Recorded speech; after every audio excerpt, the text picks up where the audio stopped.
사사기 16장 28절에서 우리 31절 말씀까지 교독하겠습니다. 삼손이 여호와께 부르짖어 이르되 주 여호와여 구하옵나니 나를 생각하옵소서. 하나님이여 구하옵나니 이번만 나를 강하게 하사 나의 두 눈을 뺀 블레셋 사람에게 원수를 단번에 갚게 하옵소서 하고,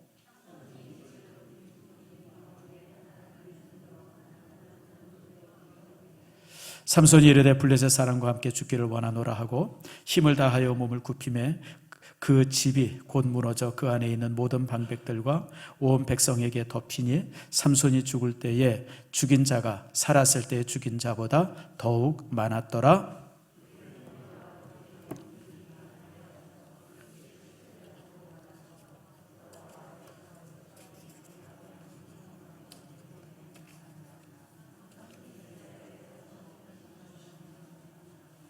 아멘. 기도하겠습니다. 하나님 감사합니다.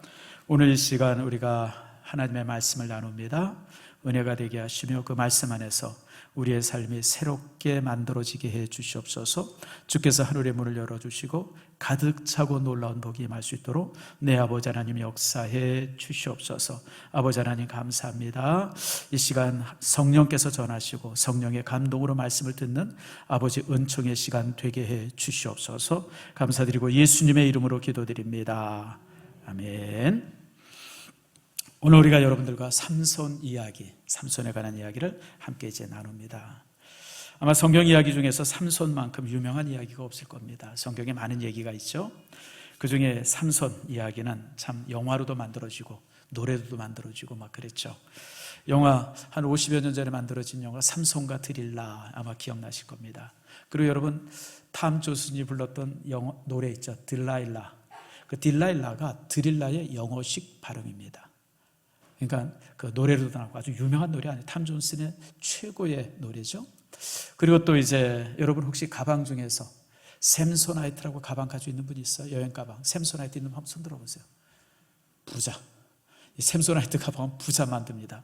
그 큰 거는 뭐 이렇게 18리터짜리 아니야 뭐 26리터짜리가 2만 원 거는 뭐 한 40만 원, 50만 원 막 가격이 그렇더라고요. 그 샘소나이트가 삼손과 같은 삼손에서 그 이름을 따온 겁니다. 그 미국에서 이제 가방을 만들었는데 가방 이름을 뭘로 지을까 고민하다가 삼손이 힘이 제일 셌으니까 그저 삼손 이름을 붙여가지고 그 만든 게 이제 그 샘소나이트입니다. 진짜 그 가방은 올라가서 뛰어도 안 부서집니다. 아무튼 이제 그런 식으로 삼손 이야기는 유명한 얘기인데 오늘 이 이야기를 이제 여러분들과 보면서 특별히 제가 여러분들에게 이제 역사 이야기를 전합니다. 제가 왜 역사 얘기를 종종 하냐면 많은 성도들이 성경의 얘기를 무슨 신화로 생각을 해요. 신화. 무슨 우리나라 무슨 뭐 이거 뭐죠? 무슨 단군 신화. 무슨 뭐 있지도 않은 얘기를 그 얘기로 뭐 삼국 유사 뭐 이런 데 나오는 얘기처럼. 근데 여러분 그렇지 않습니다. 성경의 이야기는 철저하게 역사적 고증이 다 됩니다. 이게 성경 이야기의 위대함입니다. 그래서 여러분 실제 그 일반 사학자들이 바벨론의 역사를 거의 모릅니다. 바벨론의 역사는 성경에서만 그들이 압니다. 그래서 실질적으로 바벨론 유적들을 파보면 성 발견되어지고 뭐 이렇게 되는데 이게 도대체 언제 거고 뭐 그 어느 이게 도대체 뭔가 성경에 다 나와 있어요. 바벨론 왕 이름부터 시작해서 그런 여러 가지들. 그래서 사실 이 중동 지역의 역사는 성경의 기록의 최고의 기록입니다. 그래서 이제 이런 역사를 통해서 왜 여러분들에게 이렇게 이 역사 얘기를 하고 그러냐면 여러분들이 우리가 이제 성경 얘기는 그냥 하나님의 얘기야 그러고 그냥 뜬금없이 듣는 게 아니라 이게 역사적으로 이렇게 딱 고증이 되는구나 이런 부분들을 여러분들에게 확인시키기 위해서 여러분에게 말씀을 드리는 겁니다. 그래서 오늘 이 시간에 그 삼손 시대의 배경을 이제 여러분들과 함께 좀 나눕니다. 자, 제가 지도를 하나 보여드리겠습니다. 이게 지금부터 4,000년 전 지도입니다. 4,000년 전. 최초의 문명은 여러분 수메르라고 하는 나라입니다. 제가 수메르 얘기를 한 달 전에 여러분에게 했어요. 수메르, 아브람 얘기할 때. 이 수메르가 지금부터 5,000년 전에 만들어진 이제 문명입니다. 세계 최초 문명입니다. 이 수메르가 이제 바벨론에 의해서 4,000년 전에 멸망당합니다. 그럴 때 아브라함은 저쪽에 표시된 데 있죠. 네모로 있어서 여러분 잘 안 보일 텐데 거기서 이제 출발해서 아브라함은 수메르 사람입니다. 수메르인입니다. 수메르 제국 사람인데 저가 이제 서쪽으로 이제 이주를 하게 되어지죠. 근데 이 수메르인들은요, 그때 멸망당하고 나서도 그 후손들이 어떻게 됐는지 전혀 기록이 없어요. 전혀 기록이 다 흩어진 거예요. 바빌론에 멸망당하고 나서 다 흩어진 겁니다. 그 중에 아브라함은 이제 서쪽으로 간 거예요. 그때 제가 2달 전에 설교할 때 여러분에게 말씀드린 것처럼 많은 사람들이 이제 흩어지는데 그 우리나라 이제 그 민족 사학하는 사람들이 그런 얘기를 해요. 이 수메르인들이 그 이제 동쪽으로 이주를 하기 시작했다는 거예요. 그래서 우랄 산맥을 넘고 저기 중앙아시아의 그 넓은 그 이 광야를 넘고 그 이제 초원지대를 넘고 그래서 더 가가지고 끝까지 왔는데 그게 어디냐면 우리나라 고조선이라는 거예요. 그래서 단군 신화에 나오는 단군이 수메르인이다. 기분 좋죠? 근데 여러분 이 이야기가 뜬금없는 얘기는 아니에요. 여러분들 이게 왜 뜬금없는 얘기냐면 수메르어와 우리어가 어원이 같아요. 우리는 우리 언어를 갖다 우랄 알타이어라고 그러잖아요. 근데 우랄 알타이어 안 합니다. 우리나라 언어는 그런 언어가 우랄 알타이어랑 다릅니다. 우리나라 언어가 언어군이 다릅니다. 우리나라 언어가 수메르어와 같은 어군입니다. 그리고 수메르어에 나오는 단어들 중에 우리나라 언어와 같은 단어들이 굉장히 많습니다. 그러니까 많은 사람들이 그렇게 얘기를 해요. 그리고 또 수메르 사람들이 수메르라고 하는 말의 뜻이 머리가 검다라는 뜻이에요. 검은 머리의 사람이에요. 여러분 이 지역이 백인들이 사는 지역이기 때문에 다 노랑머리, 빨간머리, 파란머리들이잖아요. 근데 여기는 묘하게 까만 머리의 사람이에요. 그래서 이제 그렇게 얘기를 하고 그래서 이제 그러고 있는데 그리고 나서 수메르가 멸망당하고 나서의 나라의 모습입니다. 위에는 이제 히타이트라고 하는 나라가 있고 그리고 이제 바벨론이라고 하는 아주 그 이제 고대 왕국이 있고 바벨론은 역사가 굉장히 오래됩니다. 망했다가 다시 흥했다가 망했다 그렇지 그러는데 이제 그러면서 이제 이렇게 애굽이랑 이렇게 이제 또 이제 국경을 하고 있습니다. 지금부터 이제 3200년 전이죠. 3200년 전에 애굽의 왕이 그 유명한 람세스 2세라고 하는 애굽의 왕이 있었습니다. 애굽의 왕들 중에서 최고 유명한 왕이 람세스 2세입니다. 여러분 혹시 이집트 여행하신 분들 중에서 아부신벨이라고 하는 신전이 있어요? 그게 뭐냐면 그 이제 이스완 댐을 만들고 나서 그 댐 때문에 수몰되기 때문에 그걸 이제 이렇게 산 위로 옮긴 그 이제 그 신전이 그 이제 아부신벨 신전인데 그 아부신벨 신전을 누가 만드냐면 이 람세스 2세가 만듭니다. 그래서 람세스 2세는 그 이집트 황제들 중에서 최고의 황제입니다. 그 람세스 2세가 이 히타이트를 점령하기 위해서 군대를 가지고 이제 위로 올라갑니다. 그래서 그때 전쟁했던 기록들이 지금 이제 벽화로 남아 있습니다. 그래서 제가 벽화를 2개 보여드릴게요. 이겁니다. 누가 람세스 2세인지 알겠죠?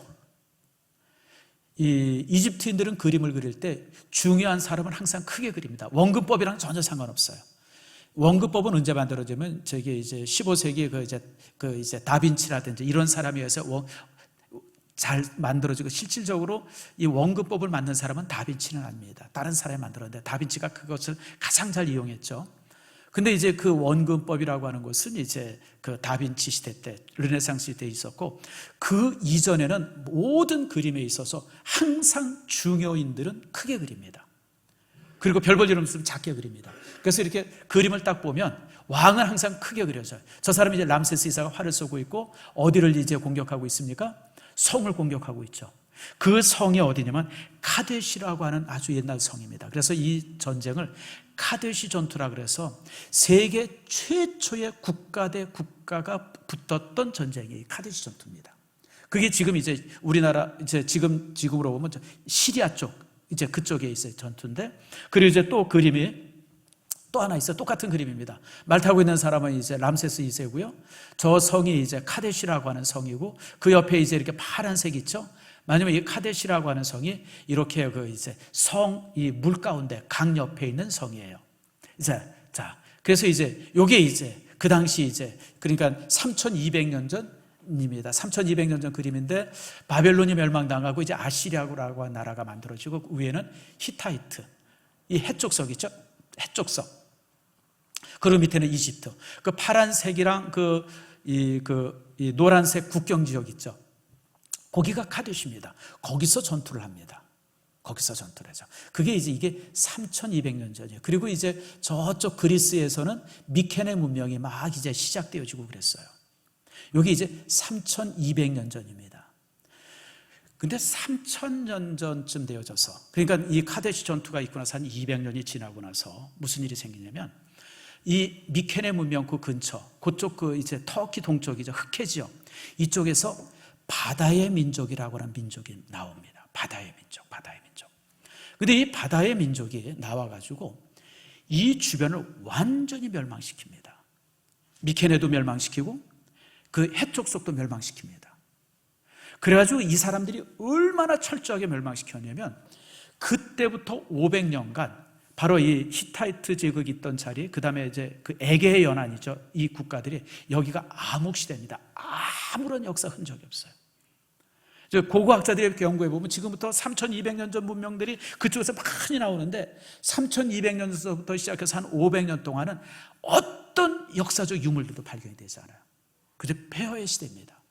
그리고 나서 지금부터 한 2600년 전쯤에 이제 이 그리스에 헬라인들이 들어가면서 그리스 문명이 시작이 되어져요. 그래서 미케네 문명과 그리스 문명은 다른 겁니다. 종족이 다릅니다. 근데 이제 이렇게 철저하게 그 지역을 멸망시킨 사람이 누구냐면 이 바다의 민족이라는 사람이에요. 바다의 민족. 근데 그 사람들이 이제 이 그리스에 있는 미케네 문명 멸망시키고 히타이트 제국 멸망시키고 이제 남쪽으로 내려옵니다. 남쪽으로 왜 내려올까요? 이집트를 정복하기 위해서 남쪽으로 내려와요. 이집트를 정복하기 위해서. 다시 한번 지도를 봅시다. 자, 저 지도 보면 히타이트 제국 멸망시키고 이제 남쪽으로 내려오죠. 그래서 이집트와 이제 싸움이 붙습니다. 지금부터 그게 이제 한 1100년 전, 1000년 전, 뭐 요때입니다. 근데 이때 이제 이집트가 거의 멸망당할 뻔합니다. 멸망당할 뻔하는데 큰 신이 이제 이 사람들을 물리칩니다.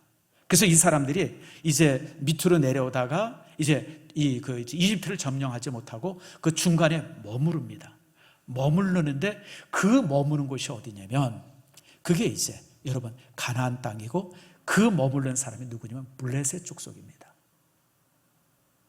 그러니까 여러분 블레셋 족속이요, 이 여호수아가 가나안을 점령할 때 블레셋 족속이라는 이름이 없어요. 사사기가 시작할 때도 블레셋 족속이 없어요. 그러다가 사사기 중간쯤, 오늘 우리가 읽은 13장쯤 보면 그때 블레셋 족속이 등장해요. 왜 그러냐면 블레셋 족속이 북쪽에서 내려온 족속이 있기 때문에 그래요. 내려와서 그들이 자리 잡은 곳이 이렇게 자리를 잡습니다. 이제 넓게 요빠 지역에서 시작해가지고 저 넓은 해안 지역 전체를 이제 이들이 지배를 합니다. 그게 이제 블레셋입니다. 자, 전체 큰 지도를 한번 볼까요? 원래 이 지역은 단지파가 가지고 있었던 땅입니다. 단지파. 근데 단지파가 이 블레셋이 저기를 딱 점령하면서 단지파가 쫓겨갑니다. 그래서 조그만, 그냥 요만한 땅덩어리, 조그만 땅덩어리 하나밖에 못 가져요. 그래서 그냥 단지파가 이게 안 되겠다 싶어가지고 이 블레셋이 너무 강하니까 거기서 살 수 없어서 이사를 갑니다. 이사를 가는데 어디까지 가냐면 저 북쪽, 이스라엘의 맨 위에 단이라고 돼 있죠. 그쪽으로 이사를 갑니다. 그래서 이제 단지파가 저기에 이제, 그래서 지금도 성지순례를 가서 보면 그 이제 이 갈릴리 바다 맨 위쪽에 차를 타고 한 3시간 정도 가면 거기에 이제 단지파 유족들이 나옵니다. 저희가 이제 5년 전에 갔을 때 거기 막 샘이 솟고 막 이런데 예수님이 가이사라 빌립보 가셨다고 그랬잖아요. 그 가이사라 빌립보 지역이 바로 단지파 지역입니다. 이제 거기에 이제 가자. 근데 여기도 또 재미난 얘기가 있어요. 한 40년 전에 감리교 신학교의 학장이었던 것 같아요. 유동식 목사님이 그런 얘기를 하셨던 것 같아요. 이 단지파가 저기까지 갔다가 더 올라갔다는 거예요. 야, 여기도 살기 힘들다. 그래서 더 올라갔대요. 한참 올라가다 보니까 알타이 산맥이 나서 알타이 산맥 넘고 우랄 산맥 넘고, 그리고 이제 중앙아시아 초원을 지나서 딱 와가지고 우리나라 북쪽에 딱 왔답니다. 그래서 단군이 만들어졌다는 거예요. 말 들으니까 그래서 우리 민족은 이 단지파 사람이다. 그래서 그때는 나는 젊었으니까 20대 청년이니까 그분 그 강의를 듣고, 야, 우리 민족이 단지파, 우리가 12지파 중에 하나구나 막 그런 생각을 했는데, 그건 뭡니까? 뻥이고. 여러분, 아무튼 뭐 이제 이런 게 있어요. 그래가지고 이제 여러분, 이 삼손이 단지파 사람인 이유가 바로 그래서 삼손이 단지파예요. 그러니까 자기 영토 땅들 다 뺏기고 블레셋 사람들한테 그렇게 고통받으니까 그 조그맣게 남아있는 땅에 이제 소렛이라고 하는 이 삼손의 고향이 있어요. 거기서 이제 이 삼손이 태어났고 블레셋과 이제 전쟁을 하죠. 근데 이 블레셋이요, 원래 이 블레셋이라고 하는 말은 히브리어로 정확히 말하면 펠레시트예요. 펠레시트. 어디서 많이 들어봤죠? 펠레시트. 근데 이 나라가 되게 강성한 나라입니다. 이 족속이요, 그러니까 이 사사시대만 해도 이스라엘 사람들은 철을 다루지를 못했어요. 철을. 이게 이스라엘 사람들은 청동은 다뤘는데 철은 못 다뤘어요. 그래서 이 이스라엘 사람들이 연장을 고치거나 무기를 만들거나 그러면 이 블레셋 사람들한테 가서 철기 연장을 갖고 그랬어요. 그러니까 철기 문화를 가지고 있었죠. 3000년 전에. 강대한 민족이죠. 그래가지고 이제 결국 이 사람들한테 한 200여 년 동안 그렇게 고통을 당하다가 결국 이 사람들한테 누가 죽냐면 사울 임금이랑 요나단이 죽습니다. 길보아 산에서, 길보아 전투에서 죽잖아요. 그게 이제 이 블레셋입니다. 그리고 다윗 때 와가지고 정복이 돼요. 그래도 또 정복이 되지만 이 민족이 없어지지 않고요, 그대로 쭉 내려오다가 500년 내려오다가 유다가 느부갓네살 임금에서 멸망당할 때 그때 함께 멸망당합니다. 그때 사라져요. 그때부터는 이제 블레셋이라고 하는 이름이 성경에 등장하지 않고 역사도 등장하지 않습니다. 근데 이제 이스라엘 민족이 또 60년 만에 다시 돌아오잖아요. 돌아와가지고 나라를 만들고 그러는데 이제 또 그 시대 2000년 전에 이제 로마가 지배했었잖아요. 근데 유대 민족들이 로마에 그렇게 항의를 하죠. 항거를 하죠. 로마와 전쟁을 하죠. 결국 그래서 2000년 전에 이 이스라엘이 이제 멸망을 합니다. 멸망을 당했을 때 이 로마 사람들이, 유대인들이 너무너무 미워가지고 그 땅 이름을 이 플레세트, 이 블레셋 사람의 이름으로 그 지명 이름을 그냥 바꿔버립니다. 그래서 그때 이제 로마인들이 두 가지를 명령을 하는데, 유대인들은 그가 누구일지라도 이 가나안 땅에 들어오면 안 된다. 그래서 가나안 땅에 들어오는 유대인들은 다 죽였어요. 그래서 그때부터 유대인들은 온 세계에 퍼져서 사는 유랑민족이 됩니다. 그러나서 유대인들이 떠난 그 땅 이름을 블레셋이라고 하는 이름을 붙여준 거예요. 그 블레셋을 펠레시트라고 그랬잖아요. 펠레시트라고. 그때부터 2000년 전부터 그 땅은 펠레시트라고 불렸어요. 지금도 우리가 그 땅을 뭐라 그래요? 팔레스타인 그러잖아요. 팔레스타인 지역. 그리고 거기 사는 사람들 갖다가 팔레스타인이라고 그러잖아요. 그게 이제 2000년 전에 그 이제 로마 사람들이 붙인 이름입니다. 자, 그렇게 이제 역사가 이제 그렇게 되어지죠. 그러니까 사사시대는 여러분 얼마나 힘든 시대였는지 여러분 알겠죠. 그냥 그 대제국을 멸망시키고 엄청난 세력들을 멸망시키고, 그리고 이제 애국과 맞짱을 뜰 수 있는 그런 사람들이 내려왔다가 결국 저지당하고 그 사람들이 이제 그 땅에 머물렀으니 이 민족이 얼마나 강대한 민족이에요. 이런 강대한 민족이 거기에 머물면서 유대인들을 얼마나 힘들게 했는지 몰라요. 그냥 농사지면 다 뺏어가고, 그냥 뭐 말 안 들면 막 죽이고, 그냥 막 성읍 지배하고, 뭐 이러면서 유대인들이 그냥 수백 년 동안 그렇게 고통받은 시대였었어요. 그 고통받은 시대에 하나님께서 삼손을 보내줍니다. 그게 오늘 우리가 읽은 삼손 이야기입니다. 근데 여러분, 이 삼손이라는 이름도 참 재밌어요. 이 히브리어로 이 태양이 뭐냐면 셈시입니다. 셈시. 이 태양을 뜻하는 셈시에서 셈시온이라는 말이 나와요. 셈시온은 뭐냐면 태양의 아들, 또 태양의 빛, 그런 의미가 있어요. 다시 말하면 삼손은 빛의 아들이에요. 빛의 아들. 그러니까 참 삼손의 일대기를 이렇게 살펴보면 예수님의 일대기와 너무 많이 닮았어요. 예수님도 이미 태어나기 전에 하나님으로부터 이렇게 마리아를 통해서 내가 이제 아들을 낳으리니 그 아들을 임마누엘이라 하리라. 예수님에게도 그러잖아요. 삼손도 동일합니다. 태어나기 전에 이미 마노에게 이제 천사가 나타나서 내가 이제 아들을 낳을 것인데 그 아들은 이제 누가 될 것이냐면 이스라엘 민족을 구원하는 그런 사람이 될 것이다. 그렇게 이 명령을 하죠. 나시린으로 태어나죠. 그리고 또 이제 나시린으로 태어날 뿐 아니라 이름을 또 삼손이라고 짓습니다. 빛의 아들. 요한복음 1장 말씀에 보면 예수님께서 이 땅에 무엇으로 오셨다요? 참 빛으로 왔다 그러죠. 예수님께서 이 땅에서 빛으로 오셨다. 그래서 이게 요한복음 1장과 사사기 13장 이렇게 견주어 보면 아주 흡사한 점이에요. 그러니까 그 당시 정말 삼손은 메시아 같은 사람이었어요. 민족을 구원할 사람으로 하나님께로부터 보냄을 받은 사람이 이제 삼손이었습니다. 그래서 이제 하나님께서 삼손을 이제 이렇게 낳게 하시고 13장에 보면 이제 사사기 13장에 보면 세 가지를 명령하죠. 삼손에게 세 가지를 하지 말아라. 포도에서 난 것과 독주를 마시지 못하게 해라. 술을 금하라는 거예요. 두 번째가 뭐냐면 머리에 삭도를 대지 말아라. 머리 깎지 말라는 거예요. 세 번째가 뭐냐면 이제 시체들을 만지지 말아라.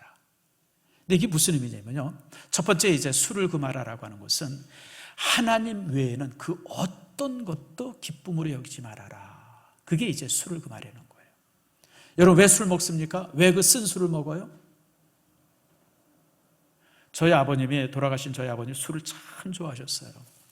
얼마나 좋아하셨냐면 아침에 소주 한 병을 안 드시면 하루를 시작을 못 하셨어요. 그런 분들이 있죠. 아마 옛날 어른들이 그런 분들이 있어요. 이게 알코올 중독이죠. 소주 한 병을 드셔야지 손이 떨려가지고 이제 막 손이 떨리면서 소주를 드시는데 드시고 나면 이제 그때부터는 자유로워요. 근데 그 쓴 술을 왜 먹어요? 이게 환락이에요. 기쁨이에요. 술을 먹으면 그냥 만사가 잊혀지잖아요. 그러니까 하나님 외에는 그 어떤 것도 기쁨으로 삼아서는 안 된다. 그게 술을 금한 겁니다. 두 번째 이제 머리를 깎지 말아라. 제가 한 30년 됐나요? 그 당시에는 이제 뭐가 많았냐면 우리나라 TV에 차력하는 사람들이 많이 나왔어요. 여러분 기억나십니까? 30년 전에 뭐 볼 게 없으니까 뭐 막 이런 사람이 와가지고 뭐 배에다 이만한 뭐 돌 얹어놓고 망치로 부시기도 하고 뭐 또 막 못 박은 데 가서 탁 눕기도 하고 기억나시죠? 차력하는 사람들이 많았어요. 근데 어느 날 차력하는 사람을 따는데 머리를 이만큼 길렀어요. 길게. 이제 엉덩이까지 내려오도록, 남자인데. 그래서 왜 이렇게 머리를 길렀습니까? 그랬더니 그 사람이 뭐라 그러냐면 이 머리카락이 대지의 힘을 쫙 빨아들여서 자기가 그것 때문에 이렇게 힘을 쓴다 그래요. 따라합시다. 공갈이다. 머리카락 긴 것과 힘과는 아무 상관이 없어요, 여러분들. 혹시 여기 머리 긴 분들이 있어요? 우리 김백수 집사님 머리 좀 작다고 힘이 없어요? 아니에요, 여러분. 머리카락과는 아무 상관이 없어요. 성경에도 머리카락이 잘려서 삼손의 힘이 빠졌다 그러는데 그게 아니에요, 여러분들. 머리카락이 잘라지면서 하나님의 영이 떠나요. 하나님의 영이 떠납니다. 그래서 힘이 없어지고 그가 삼손이 기도했을 때 하나님의 영이 다시 그에게 오니까 그가 힘을 가지게 된 것이 그 힘과 머리카락은 근데 왜 머리카락이 되지 못하느냐? 그거 뭐냐면 남자들에게 있어서 여자들에게 있어서 그 당시 고대 시대는 머리가 일종의 영광이에요. 그 사람의 주권을 상징해요. 그러니까 머리를 길게 길렀다고 하는 것은 나는 오직 하나님만을 섬긴다라고 하는 것은 하나님만이 나를 이렇게 주관적으로 할 수 있다라고 하는 그런 어떤 그런 하나님의 주권을 상징하는 의미로서 머리를 기르게 했어요.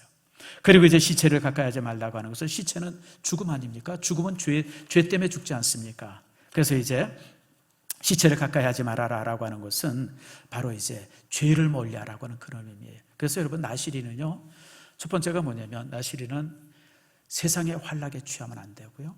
나시리는 오직 하나님의 주권 속에서 살아야 하고 나시리는 죄를 멀리해야 돼. 이게 나시린의 삶이에요.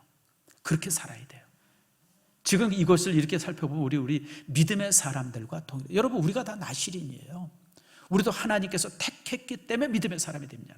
우리가 그렇게 믿음의 사람이 되어지면 우리는 이 세 가지를 해야 돼요. 무슨 말인지 아시죠? 그 세 가지가 뭡니까?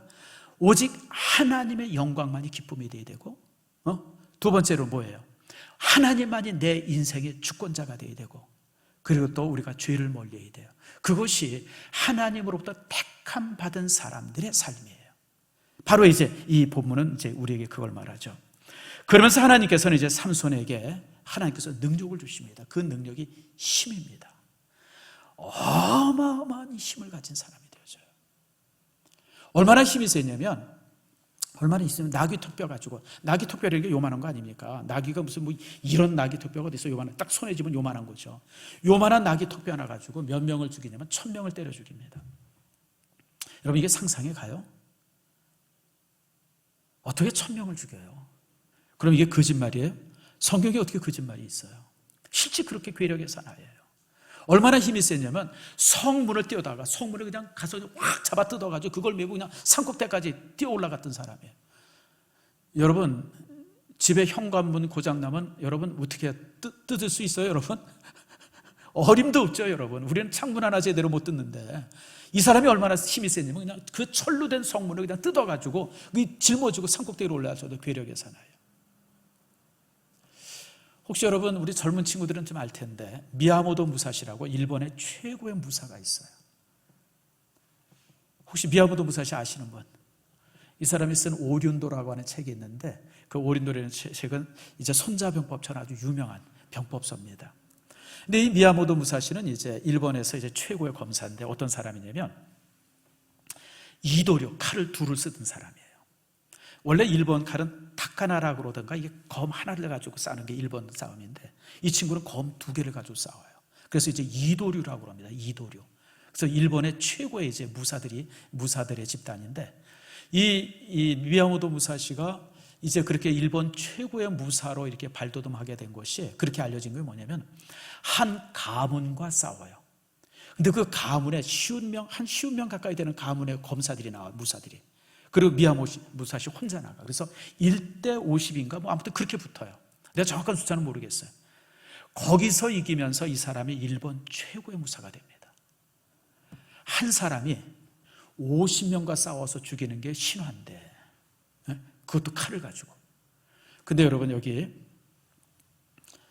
삼손은 나귀 턱뼈 하나 가지고 1000명을 때려 죽여요. 이건 여러분 그러니까 삼손의 힘은 거의 신과 같았어요. 신의 힘.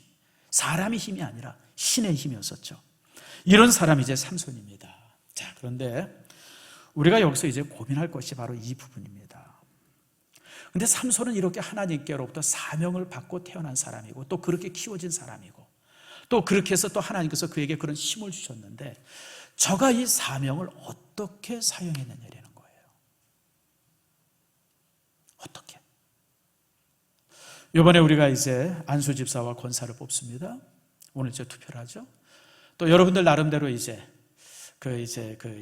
또 여기 이 자리에 또 권사로서 또 안수 집사로서 또 장로로서 목사로서 그리고 이제 이렇게 직분자들이 이곳에 있어요. 여러분들이 하나님의 직분을 어떻게 여기고 있어요? 하나님께서 여러분에게 주신 직분을 여러분 어떻게 여기고 있습니까? 굉장히 부담스럽죠. 힘들죠. 여러분, 제가 목사인데 목사로서 살기가 얼마나 힘든지 아세요, 여러분들? 여러분 생각할 때 아이고 우리 목사님은 참 뭐 좋겠다, 편하겠다. 아니에요, 여러분. 목사로서 살기가 저는 여러분 토요일 저녁만 되면 여러분 안절부절해서 어떤 데는 잠도 한 잠 못 자요. 주일 셋 설교 준비 때문에. 설교 준비가 잘 돼 있으면 편안하게 자지만 이게 안 돼 있으면 꼬박 셀 때가 많아요. 내가 설교만 지금까지 40년을 해봤는데 지금도 그래요. 또 여러분 목사로서 성도들 앞에 좀 본이 되는 삶을 살아야 되니까 여러분 이런 거 저런 거 얼마나 많아요.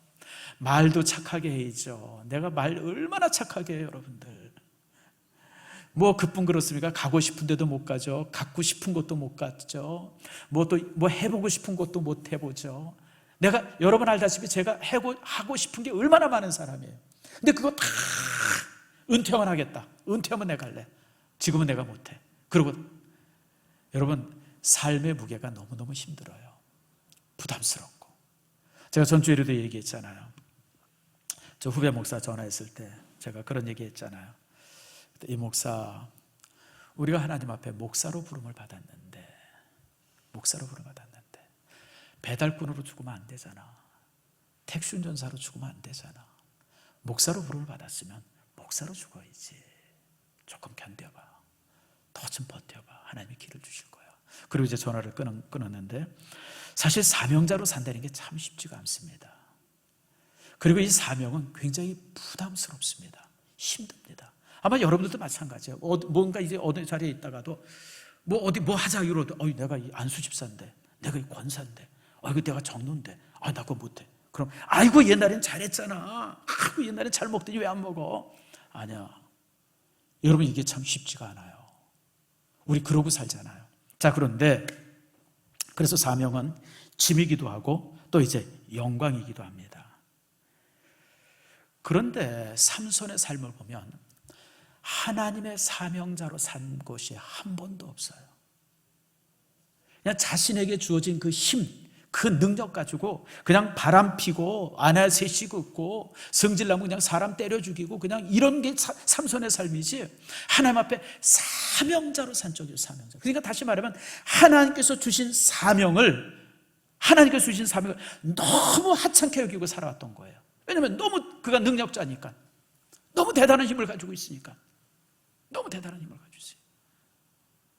참, 그래서 여러분, 저는 여러분에게 참 이 시간에 숙제를 하나 드립니다.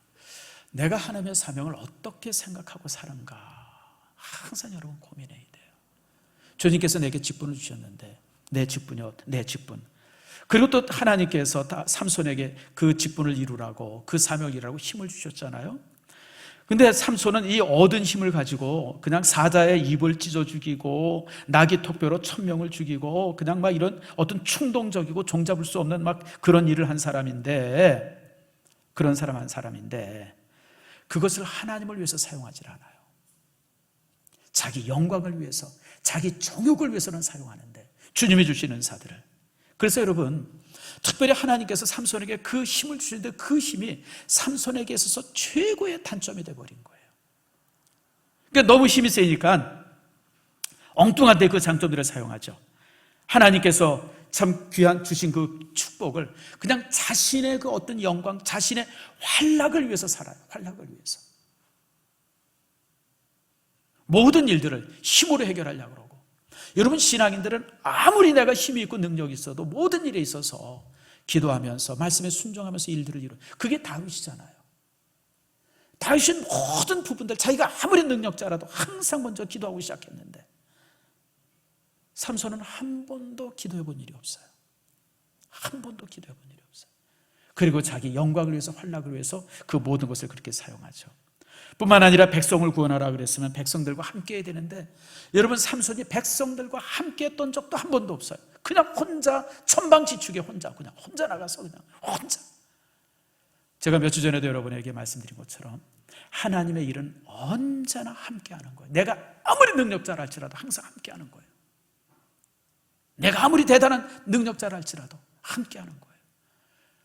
바울이 바나바와 함께했고 실라와 함께했고 디모데와 함께했고 이랬던 것처럼, 예수님이 12제자를 만드셨던 것처럼 항상 함께해야 돼요. 모세가 아론과 훌과 또 이제 여호수아와 갈렙 같은 그런 함께하는 사람들을 옆에 뒀던 것처럼 하나님의 일은 항상 함께해야 되는데, 여러분 사사기 1장부터 마지막까지 보세요. 삼손의 친구 이름이 나오나, 삼손의 동역자 이름이 나오나, 한 명도. 그냥 삼손은 혼자 힘이 좋으니까 그냥 혼자. 여러분, 하나님의 일은 언제나 함께하는 거예요. 하나님의 일은. 그래서 여러분들이 전도를 하시든지 교회에서 무슨 봉사를 하든지 항상 함께해요. 그리고 또 결정적인 게 삼손의 약점이 하나 있어요. 이 여자 문제, 이성의 문제 앞에 너무 쉽게 무너져요. 여러분, 남자나 여자나 이성에게 끌리는 건 당연하죠. 그거 어찌 안 그러겠어요. 그런데 여러분, 그게 신앙의 어떤 그 선이 있잖아요. 넘어서는 안 될 선들이 있잖아요. 우리 신앙인들은 여기까지. 근데 삼손에게는 그런 게 없어요. 그냥 마음에 들면 무조건 가서 그냥 마누라 삼고, 특별히 여러분, 이 삼손이 이렇게 3번의 장가를 가는데 다 여자 문제죠. 삼손이 이 13장부터 이제 삼손에 대한 얘기가 기록되고 있는데, 여러분 그가 사사 생활을 20년을 했는데 그 20년의 얘기가 다 여자 얘기예요. 다 여자 얘기. 그것도 블레셋 여자들. 여러분, 우리 사람들마다 다 약점이 있어요. 약점 없는 사람이 어디 있어요? 근데 여러분, 내 약점이 무엇인지 여러분들이 항상 잘해야 돼요. 약점을 잘 관리하는 사람은 그 약점이 그 사람의 장점이 됩니다. 장점을 잘못 관리하는 사람은 그 장점이 그 사람의 약점이 됩니다. 삼손을 통해서 우리가 이 사실을 명확히 보게 되어져요. 말 잘하는 사람은 잘하는 말 때문에 망가지고요, 잘생긴 사람은 그 잘생긴 것 때문에 망가집니다. 능력 많은 사람들 항상 그 많은 능력 때문에 무너집니다. 그러나 또 부족했던 사람들, 뭔가 이런 거 저런 거 부족한 사람들은요, 그런 부족을 잘 메꾸면 그게 그 사람의 장점이 됩니다. 그래서 여러분, 삼손은 약점도 약점이 되고 장점도 약점이 됐던 정말 어떻게 생각하면 불행한 사람이죠. 결국 그런 삼손이 무너집니다. 무너지죠. 그 무너지고 이제 기도했던 내용이 오늘 우리가 보았던 말씀이에요. 근데 여러분, 저는 이 삼손의 인생을 이렇게 보면서 무너짐이 우리의 삶의 저주가 아니라는 거예요. 여러분, 삼손은 무너졌기 때문에 기도해요. 지금까지 삼손은 사사기 16장까지 한 번도 하나님께 기도한 적이 없어요. 한 번도 기도해 본 적이 없어요. 그런데 무너지고 나니까 하나님께 기도하는 거예요. 늦었지만, 그러나 늦은 건 아니에요. 그리고 삼손이 눈이 띄어져 있었을 때는 그저 이쁜 여자들만 쳐다봤는데, 눈이 딱 뽑아지고 나니까, 장님이 되고 나니까 삼손은 하나님을 바라보게 되어져요. 자, 우리 인생이 그렇습니다. 여러분, 우리가 다 가졌을 때는 하나님 없이도 얼마든지 살 것처럼 막 살지만, 그러나 여러분, 그 다 가짐이 우리 인생의 가장 큰 저주가 될 수 있어요. 그러나 다 이뤘을 때 우리는 하나님을 알게 되어져요. 그래서 여러분, 뭔가 여러분이 우리가 이뤘다, 실패했다 그러면 여러분들 그게 실패다라고 생각하지 마세요. 바로 그걸 통해서 하나님께서는 우리를 불러주시고, 그걸 통해서 하나님께서 우리를 잡아주십니다. 삼손은 모든 걸 잃었을 때 하나님을 잡습니다. 삼손은 모든 것 잃었을 때 기도하기 시작합니다. 삼손은 모든 것 잃었을 때 하나님을 바라봅니다. 그게 삼손의 삶이죠. 우리는 이 삼손의 일생을 이렇게 뒤돌아보면서 우리가 살펴봤는데, 제가 요약했는데, 이 요약을 통해서 우리가 이제 한 두 가지 교훈을 받습니다. 첫 번째가 뭐냐면요, 제가 설교 때 여러분에게 열심히 말한 것처럼 나는 직분을 어떻게 여기고 있는가라고 하는 거예요. 나는 직분을, 내가 정말 직분을 소중히 여기고 있는가? 내가 직분을 정말 하찮게 여기고 있는가? 하나님께서 내게 직분을 주셨는데 여러분, 직분을 어떻게 여기고 있는가? 여러분, 다시 한번 고민해 봐야 돼요. 우리 교회는 직분자들, 안수집사와 권사들은 기도하게 합니다. 제가 안수집사는 주일날 기도해야 되고, 그리고 권사님들은 이제 수요일날 기도해라. 근데 보면 제가 이렇게 보면 기도 안 하는 사람들이 특별히 권사들 중에 되게 많아요. 자, 이번엔 체크할 겁니다. 올해 내가 이번에 임명되신 분들과 또 이제 지금까지 임명되신 분들 중에서 연세 많이 들어서 이제 기도 못하는 분들은 어쩔 수 없지만, 그렇지 않은 분들이 기도 안 하면 올 말에 권사직 다 띄워버릴 겁니다. 그것조차도 하나님 앞에 나와서 기도조차도 못하면서 무슨 권사의 직분을 가져요? 무슨 하나님 앞에 헌신자예요? 여러분, 안수집사 권사의 직분이 얼마나 소중한데, 이런 그 바이러스 때문에 교회 예배 안 나오고, 뭐 왜 안 나오냐 그러면 이렇게 이게 뭔가 이렇게 걸릴까봐 안 나온다 그러고, 아니 그게 무슨 직분자예요? 나는 솔직히 중직자가 주일 출석을 안 하는 중직자는 솔직하게 얘기하면 난 이해가 안 돼요. 이 사람 안수집사 맞나? 이 사람 권사 맞나? 참 희한한 사람이다. 왜 권사하나? 여러분, 죽음을 가지고 교회를 지키는 사람이 중직자예요. 여러분 아세요? 그게 중직자예요. 그까지 무슨 오미크론입니까? 그것 때문에 교회 안 나오고 있고, 그게 무슨 당연한 것처럼 여기고 있고. 저는 솔직히 그런 사람들, 제가 솔직히 얘기할게요. 권사 자격 없어요. 이번에 우리가 안수집사와 권사 추천한 사람들 중에 가장 중요하게 여긴 것이 이 상황인데도 불구하고 주일 출석을 했는가 안 했는가예요. 아무리 11조 잘하고 이런 거 저런 거 오래됐을지라도 주일 출석 안 했으면 이번에는 그 추천해서 다 뺐습니다. 주일 출석 안 한 사람은, 여러분, 교회를 지키지 못하는 사람이 무슨, 그렇죠. 그래서 여러분, 우리가 직분을 어떻게, 여러분 적어도 권사의 직분, 적어도 안수집사의 직분, 장로의 직분이라고 그러면 이거는 정말 엄중한 직분이에요. 얼마나 대단한 직분이에요, 여러분들. 이게 하나님 앞에서 얼마나 소중한 직분입니까? 내가 그 직분을 직분자답게 사용하고 있는가? 여러분, 우리가 그런 직분자를 그렇게 살지 못하면서 삼손을 향해서 삼손의 삶이 어떠해졌지? 여러분, 우리가 그럴 수 있는 자격이 못 되죠. 또 하나는 우리가 가지고 있는 은사들입니다. 삼손은 하나님께서 자신에게 주어진 그 은사, 특별히 그 큰 힘을요, 자기의 영광과 자기의 영광이죠. 또 이제 자신의 그런 어떤 이 활락, 그런 것을 위해서 그걸 다 써버립니다. 하나님을 향해서는 요만큼도 안 써요. 솔직히 여러분, 이 마지막 장면도 이게 하나님과 상관이 있어요? 다곤 신전을 무너뜨려서 수천 명을 죽게 했는데 그게 하나님과 상관이 있습니까? 나는 참 이 부분을 묵상하면서 이 부분이 하나님과 상관이 있을까? 그냥 원수 갚는 거지 백성들을 구원하는 게 아니에요. 물론 이 원수가 백성의 원수이기 때문에 그랬다고 그러면 또 이해가 될 수 있지만, 그냥 자신에게 주어진 힘을 그냥 자신을 위해서, 자신의 영광을 위해서, 자신의 복수만을 위해서 사용을 해요. 자, 여러분 물어봅시다. 하나님께서 여러분들에게 시간을 주셨어요. 여러분에게 생명을 주셨어요. 또 재능을 주셨어요. 그런데 이런 시간과 재능과 이런 능력들을 자신의 사업을 위해서, 직장을 위해서는 가장 최선을 다하는데 주일날에는 교회 와가지고 간신히 그냥 예배 한번 드리고 간다 그러면 여러분이 삼손을 향해서 뭐라고 얘기할 자격이 됩니까? 부끄럽죠. 정말 회사 일이라고 그러면 그냥 밤새서 회사 일하고, 사업하는 거라 그러면 그냥 여러분들 그냥 여기저기 가고 그냥 사람 그냥 하루에도 수십 명씩 만나서 하고 그러면서 막상 하나님의 일이라고 그러면 그냥 나랑 상관없는 일인 것처럼. 혹시 여러분, 우리가 은사들을 그렇게 사용하고 있지 않나? 우리가 스스로 살펴야 돼요. 하나님께서 내게 생명을 주셨어요. 시간을 주셨어요. 하나님께서 내게 정말 은사들을 주셨어요. 여러분, 그렇다고 그러면 그 은사들을 하나님의 나라를 위해서 사용해야 하고 복음을 위해서 사용해야 되고, 우리가 정말 그렇게 사용해야지 그런 시간들을 갖다가 그저 낭비하고. 여러분, 우리가 혹시 그렇게 살았다고 그러면 여러분, 우린 참 부끄러운 사람이죠.